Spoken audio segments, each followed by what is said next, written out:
Hello, everyone, and welcome to this conversation presented by White House Custom Color. Are you trying to mute me? No, it's just real loud, and I can't. I sold Amazon when it was $25. Listening to listen, not listening to respond. Yes. Oh, thank you for that. The thing that I would want to talk about with your audience today, or whenever we do it, I want to talk to them about the moment we're in and how this moment was not this reset globally was a reveal moment. It just showed people where they're at that they didn't know they were at. They weren't ready for the moment. And the question becomes, how can you get ready for the unpredictable, unforeseen realities that show up? And we're old enough to remember the unpredictable of 2008 or the unpredictable of 2001. But a lot of these younger folks, this is their first run at a crazy disruption, a radical, or like digital, analog to digital, like those moments, especially for photographers, or if you translate it to a scaled business, like what the Handlines have experienced. Like Mike's had so many rounds of these kinds of things in his life. He just kind of goes, oh, we're in that season now. And he's not like he of course is concerned about cash flow and employees and doing the right thing. But he's probably pretty steady, I'm guessing, in a way that it would be harder for the first round that Chris went through this, or Tim, or whoever. And it reminds me of, I want to talk about this. It reminds me of that scene in Apocalypse Now with Robert Duvall. And, it's in Vietnam. And it's the I love the smell of napalm in the morning scene. And it's like during an attack, or it's during something that's like in the crap, so to speak, right? Yep. And they're in the midst of it, and Duvall's just kind of strolling through. He's just kind of walking through, talking to all these kids who are terrified that they're going to get hit with a stray bullet any second, or even not a stray bullet, an intended bullet. But Duvall is literally, and there's things exploding, and there's fire over here, and like maybe somebody actually got shot over here. And Duvall's like walking through it as if he's completely and totally invulnerable to what's going on. And it makes me think he was in his late 30s or early 40s or whatever his character was. And he's talking to all these kids that are half his age that are experiencing all of this for the first time. Totally. And it's almost like second nature for him to not panic. Yes, he's concerned. Yes, he's making the right decisions. Yes, he wants, all the best for everybody. It's not about anything else, anything other than that. But the way that he's approaching the situation and reacting to the situation is completely different than everybody around him, because he's been there, he's done that, he knows what works, and he knows what does not work. Does that make sense? 100%. And what I love about that as an example is photographers, especially seasoned photographers, they have a unique opportunity to not just not freak out, but also to get really curious about, okay, how is the world changing? And in that transformation, what might they anticipate because of their experiences that they could leverage their existing skill set in a new way? Or if there are pieces that will persist when this thing is done, how can they rethink how, like, for example, practically, let's say they have a lot of overhead right now and they got caught with their pants down.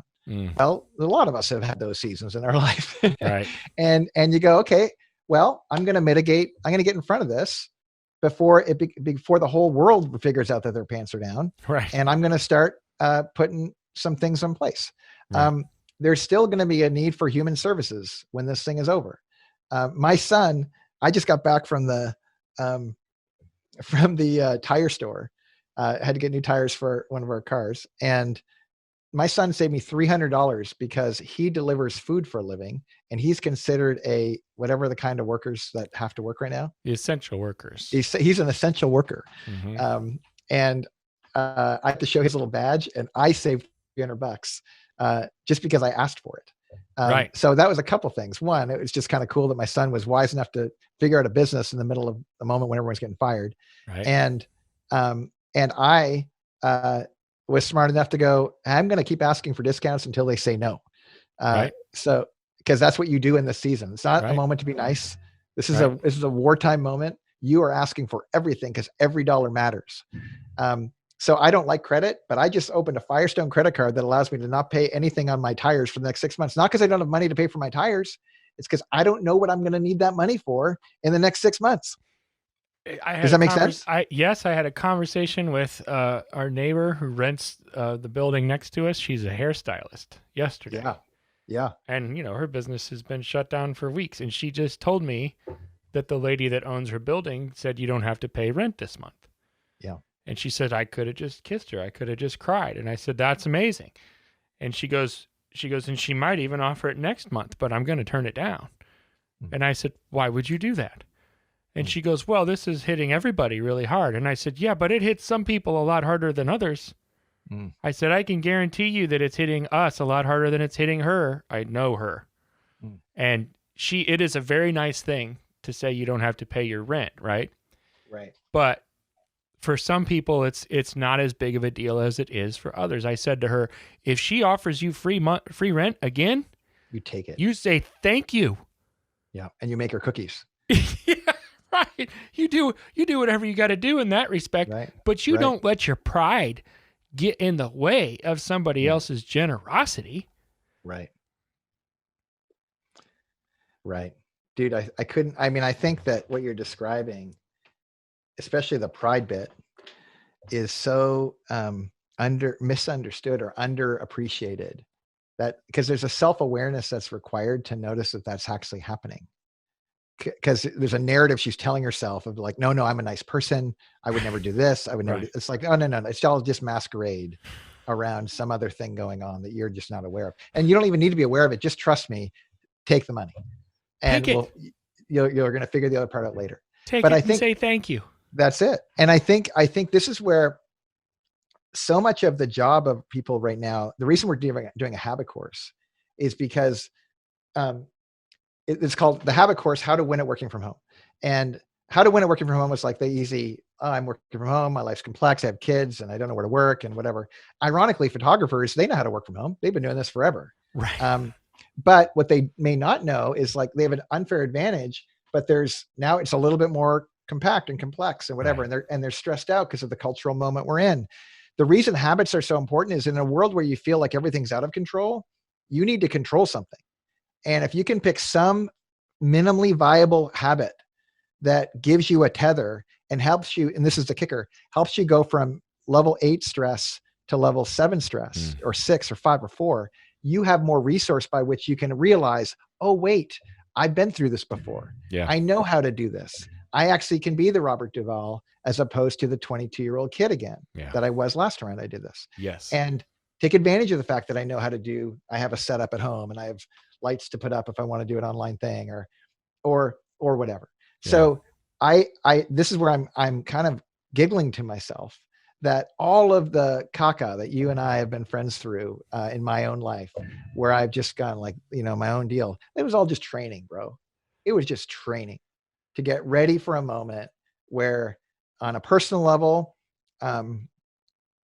this isn't like sitting on a high horse, sitting on, like, it's hard. It's hard right now. Cash flow is hard, but I have capacities that I didn't have when I was younger because I went through things and I had friends like you in my life who I walked it out with and gained perspective. And now I'm leveraging that perspective in the moment that I'm in. And I'm giggling to myself as a believer because I'm like, of course the Lord would do this. Of course, Deuteronomy 6:8, like this is taking me through a process like a good father would to discipline a son, to help me learn to become a certain kind of person for such a time as this, with friends like Jed and friends like on the other end of this phone call.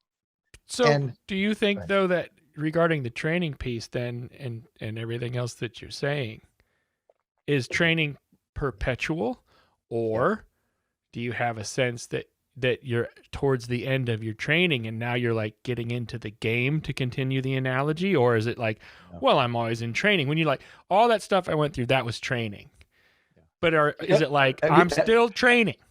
I'm going to that with the training bit. And this is part of our course is week 9 is Play Infinite, because a finite game, and Simon Sinek and others have talked a lot about this in other contexts, but the application of it is, look, a finite game is I'm playing a linear game where there's a beginning, a middle, and end, and a winner and a loser, and I'm just playing to win. I'm trying to get enough points.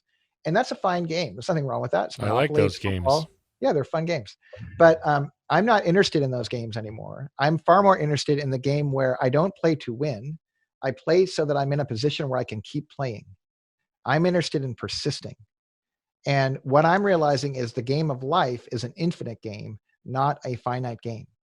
People who play a finite game in this world, they try to accumulate beauty or wealth or stuff in a point system that is unconscious, largely in a status game.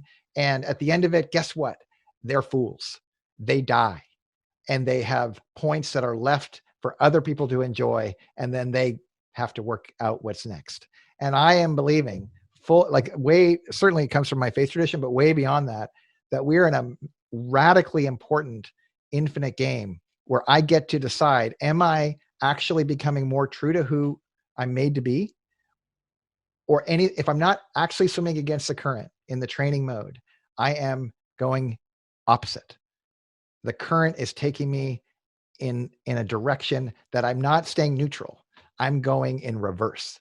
And I don't always feel that because reverse is so slow when it feels like I'm stopped. But then I wake up and I go, how'd I get here? Right.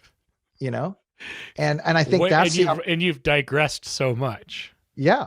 Right. That's right. This is why James Clear is such a pivotal voice right now in our culture around habits, because this notion that who we're becoming is so critical, and we never stop becoming. We never stop. So that's kind of what I was referring to. Like, isn't it perpetual? Isn't it constant, whether we like it or not? You're becoming, yes. You're becoming better, or you're becoming worse. Now, those, yes. for lack of better terms, right? But like yes. to oversimplify the whole thing. No, that's right. You're going one way, or you're going the other, right? And I feel like neutrality is a myth on one hand. That's right. In that if you think you're neutral, then you're actually in a digressive state. Does that ring true? That's exactly right. And I think the truth is, we all know this all the time, but it's one of the reasons why it's such a gift to have a 24-hour cycle. We do get to stop. Right. Because sometimes I think people hear this kind of a message that we all know intuitively is accurate, but we're just tired. Life is hard. We need weekends. We need to go to sleep at night. Isn't that how Scott Peck, there's a guy named Scott Peck that has a really cool book, and the title of the book escapes me, but I think the very first sentence is "Life is difficult." Yeah. It's the road less traveled. It's exactly it. Life is difficult. Yes. And it is. Yeah. And so this is why, like, I'm not a fan. I used to be, especially when I was younger, a fan of like, oh, let's go, in our youthful enthusiasm, let's take the hill, let's do these things. And I get that. That's seasonal and important in your development. But at some point you realize, like, no, this is slow and steady, man. And there's cycles to it. So one of the reasons why identity habits based on a 24-hour cycle, a to-be list, who are you becoming list, and what are the things that you reset every 24 hours, and then look at the data. Your goal isn't to get a perfect score on your 24-hour cycle. Your goal is to just notice, how are you showing up in life every day? And part of that, a big part of it that I underappreciated, like, I used to think sleep was just optional. Like, I could get by in 5-6 hours, 4-6 hours. People brag about it, stay up late, do your thing. Well, when you're younger, it's closer to optional, isn't it? It feels like it. It feels like it. But then once in a while, you see a guy like Kobe Bryant or LeBron James who have massive talent. Maybe they're bad examples, or like people who they chose to live alternatively even when they were young. Yeah. And they experience this. We deify these people. Right. And why do we do it? Because they have ridiculous, like they're not normal. They get made fun of for the way they're doing their life. Right. And LeBron James invests $1.5 million in his body every single year. And with all of the different inputs and systems and people around him and how he does his life. And I would argue that he doesn't really need to do that anymore. He's LeBron James. Yeah. He's a billionaire. And yet he is, because he's smart, and he's putting himself in a position where he gets to win for the whole of his life. It's not a coincidence, in my view, that guys like LeBron James is without controversy for his entire career. He's still married to his high school sweetheart. Mm. If there was ever a human in the zeitgeist who would be targeted to become a problem person, it would be him. Yeah. But he's so clear on who he's becoming. Right. And that's the part where I think that is available to every single human who is hearing our conversation. If we choose to bring some method and a process to it. And we're not in a rush. We're not in a rush. We just like, this is where it's like, I don't need to get everything done today. It seems to me like self-awareness is a big piece of this. And that the enemy of what you're talking about is like self-denial or self-delusion, being I feel like in order to be successful at what you're talking about, you have to be able to essentially look at the truth and acknowledge it for what it is. In other words, if I didn't get very good sleep last night, or I haven't been eating very well lately, the first step must be acknowledging that as truth. Yeah. I got 5 hours of sleep last night. I'm going to suffer for it. Mm-hmm. I had 30 bowls of cereal last week. That was not the healthiest choice. Yeah. And if you can do that without shame. Yeah. Okay. That's what I wanted to get to. Good. You go. The shame piece, not the conviction piece. Because to me, the conviction piece is part of the self-awareness. Critical. Where I'm like, you know what? I shouldn't have done that. That was bad for me. And there will be consequences for that. Is different than saying, I am horrible. Yeah. I am a bad person. I deserve all these terrible things because I am awful, because I did this. Those are two completely different mindsets, right? They are. I'd want to go a little further. So like when you talked about the conviction always piece, do. I'm a jerk. The conviction piece is really interesting to me. So I think we kind of set ourselves up for shame when we frame it as conviction, because conviction is you're guilty, you're convicted, you're going to jail, another way to frame the same thing, same dynamic, is more from a position of neutrality, where you're almost standing outside of yourself as someone who cares about you, like a friend would. And they're like with you.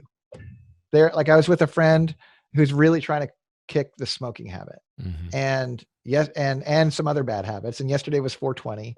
And I got to stand with my friend while he was smoking a cigarette, breaking his own commitment, and love him, be with him. And there's a sense in which did I want him to smoke a cigarette in that moment for his sake? No. Does he want that? No.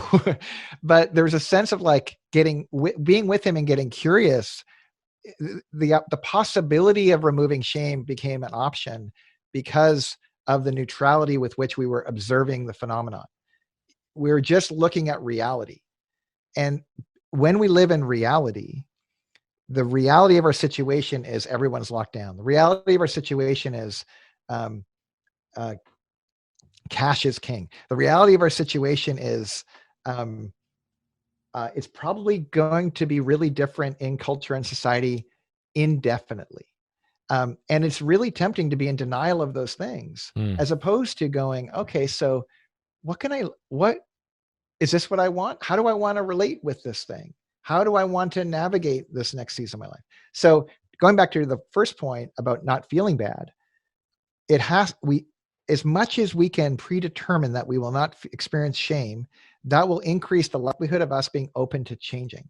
And if we set up a scenario where we're going to feel that negativity, the bummer part of it is we kind of disqualify ourselves often, not all the times.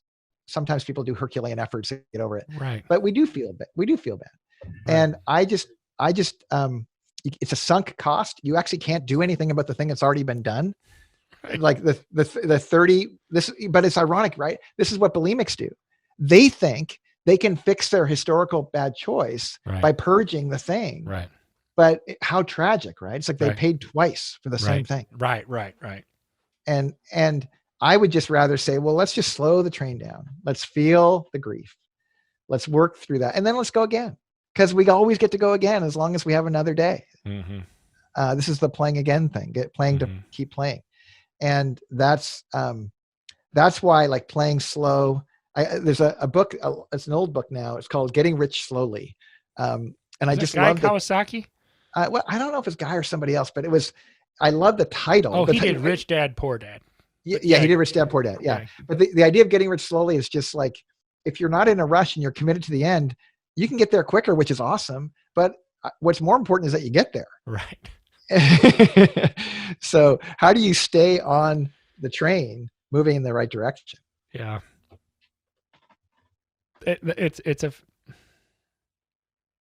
That's helpful to me. The conviction piece and shame piece. I've used them not interchangeably actually. And I've said that it's one thing to be convicted and know you did something wrong. It's another thing to feel shame and think that you are bad. Mm-hmm. There are bad things. And then there's a big difference between saying I did a bad thing and saying I am bad. Right. Because you can really get stuck in the shame piece. And when you're stuck there, it can be really hard to come out of that. Yeah. That's helpful.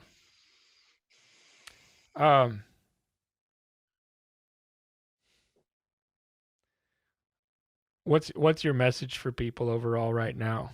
Close with that. Tell me what your message is for people right now. Yeah, I think that I think when I'm around friends who are honest and candid about their situation right now, I think to your point a second ago, I think it's really okay for people to feel a little scared and to understand that this is a moment that it feels it's always been unpredictable what's coming next, but right now we're way more universally aware of we don't know what's coming next. Mm-hmm. And that I think if I was going to give one message, I would say your best way to get through the season, but not just through the season, to really set up for the next season, which I think is the work we need to be doing right now, is to start with a minimally, I keep saying minimally viable, but just like the littlest effort you can do to feel like you have a handle on one portion of your universe. And if that's like this big, like 2 inches by 2 inches, that's plenty. You can do something with that. But what you can't do much with is this kind of mental abstraction that you're going to do with this Herculean effort and get it. It's like, it's not going to work, man. Like right now, if what you need to do is organize your junk drawer, do that. Get a little stability under your legs under you. And then make a little build from there, We bought for our kids, this, I don't know what it's a Switch, like it's a gaming system. I think I'm familiar. Yeah. You're a gamer guy. You get this. I'm not one of those guys. So, but we bought a used one. My son got a guy who sold it to us cheap, and we got this game called Animal Crossing, I think it's called. Uh-huh. And what's so funny, I mean, that's my advice for people is play Animal Crossing. Because when you start the game of Animal Crossing, they give you like the least tiniest existence of a character. And basically you build from that one thing. You're like, I'm going to catch a butterfly. I'm going to pick up a log. I'm going to pick up a pear, whatever your thing is on your little island. And over time you start putting the pieces together and you're like, oh, with this little log, I can build a fishing pole and I can catch a fish, Right. and over time, like my son started a week ago, he's going to other islands now and he's got fruit orchards and he's got he's got all these different get-ups and stuff. And I'm cracking up, but that's kind of what I'm describing is you can do a lot more with a little if you're in it for the long haul. Yeah. And just figure out what is your little. And and I will say this is really important. If you feel like you don't even have a little, you need to know, if people are listening to this, you're deceived. You actually do have a little. And it can, even if it's just noticing that you're breathing, even if you can reflect, this is why things like gratitude journals are so important. To pause, you're probably locked in a narrative where you're telling yourself a story where you are a victim or life's not worth living, or you're in a tough spot. And believe me, I know that I have told myself those stories. And if you're in that space, get in a conversation with someone who loves you or has regard for you in some way, and ask them to tell you something that's more true than the story you're telling yourself right now. Because you have something, you just don't know. And if that's all it is, if all it is listening to this podcast, then that's plenty to start with. It won't be where you end with, but it is where you're going to start with. And start with that. And you will be surprised if you just keep walking one step at a time, how much ground you can take. And for those who have more momentum and traction, don't get ahead of yourself. You're playing the long game. And there's moments where you sprint a little bit, but for the most part, we're just steady, steady, steady, steady. That is the fastest track to get where you want to go. It's always been true, and it will be true when this thing's over. Thank you, Dane Sanders. Thank you, Jed Toffer. I'm a better man because of Jed Toffer. I want everyone in the whole world to know that. Jed, but this, it's so funny. It's because we've been friends for so long. This was your message to me a decade ago. I remember that. Like, which is so funny. I remember that. Yeah. I wasn't thinking of that, but I do remember that. Yeah. And here we are. And I think that's really good news. And I'm glad so many people, and in increasing numbers, are listening to you, because you're a voice that people can really trust. Jed Toffer is a faithful person, and he can offer you hope directly. And also he brings people around him who can help you as well. So tell your friends, hang out here. This is good things from good people. And I'm really honored to be a part of it. So thanks for all you do, Jed. Thank you, brother. I appreciate it. Till next time. Hey guys, thanks for watching this conversation presented by White House Custom Color on YouTube. Be sure to check out our other content and click that subscribe button right there. Right. Right there. It's there somewhere.